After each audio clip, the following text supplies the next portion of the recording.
Is it possible the cheapest 911 will soon be a true collector car?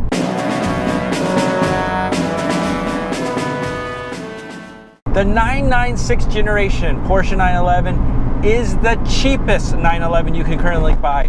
You can get these for under $15,000 with about 100,000 miles or so. So they're a little higher mileage, but decent running cars. But will it ever be a sought after collector car? I'm gonna give you 3 reasons why it will be a sought after collector car. And after that, I'm gonna give you a couple of hurdles it will have to get past. Reason number 1, it's historically significant. The 996 generation is the first 911 to go against the grain and become water cooled. But as much as purists hate it, it was an evolutionary step that was necessary in order for the 911 to get to what it is now. Plus, once you went water cooled, your air conditioner no longer was about as effective as an asthmatic blowing through a straw. Here's reason number 2, the Porsche 911 SC.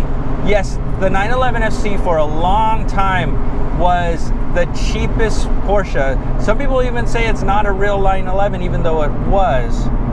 It just maybe wasn't the fastest 911 of all time. Not that long ago, 911 SCs went for about $15,000. Those same cars in roughly the same condition, yeah, they're about 40 grand now. Even restoration products are about 25,000. And as values of other Porsches go up and air-cooled cars become more and more valuable, people are going to turn to the 911, 996 generation as an alternative to get into the 911, and as that happens, demand will go up. You probably see 997s go up first, but demand for the 996 will continue to raise, and eventually I think it will do something similar to what the 911 SC did.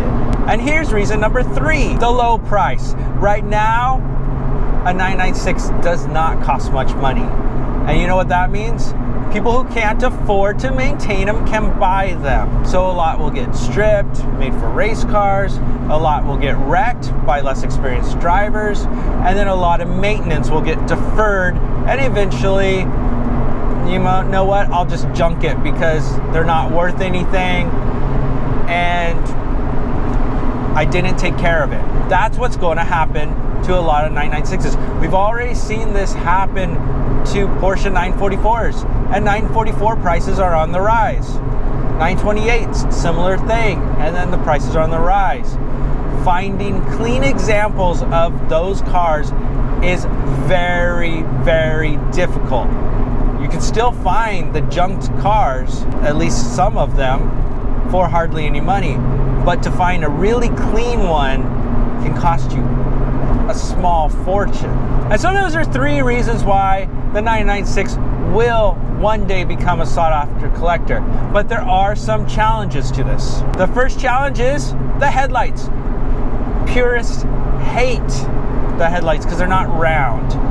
Every other 911 has had a form of a round headlight. Now, the headlight design, the fried egg design, and then the refresh actually is kind of a brilliant design because it's a lot more compact. You don't have extra lights, it's all in one unit. So from an engineering standpoint, it's actually quite brilliant. The other challenge is the IMS bearing. It's been a little bit overblown to a degree, but there is a chance that your engine could just explode.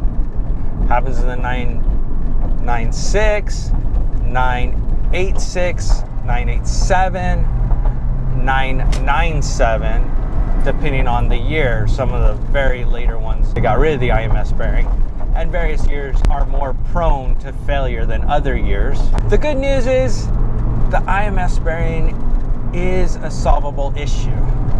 There are retrofits that are much more durable than the original bearings. Some years had bearings that are more durable already, specifically the earlier cars, and then some of the later cars. There's even an IMS solution out there that literally gets rid of the IMS bearing. It changes it to be like how the air-cooled cars were and makes the engine pretty much bulletproof. Basically, you do that and something else is going to break your engine apart eventually. And the last issue it has is high production numbers. All variants of the 996, the production number, total production, came to 175,262 cars. Compare this to the previous generation 911, the 993, the last of the air-cooled cars. There are only 68,029 of those made. However, if you go back to the earlier point, if they're not taken care of, eventually those numbers will dwindle, and that will make the 996 become a more rare car, more sought after, as other options disappear. So will the 996 ever become a truly sought after collectible? I think the answer is yes. And some of them are already getting there. Anything with the Metzger engine, they're still very relatively low priced compared to others. But there's a lot of people that are starting to look at those, the GT3, the Turbo, the GT2, they're looking at those as, hey, they're less expensive than, say, the 997 generation. Those will become potential blue chip collector cars. Other 996 variants, the regular Carrera, etc., those will take a little more time, at least 10 years before we start seeing values raise in any significance. And if they do become collector cars, they won't be the blue chip collector car.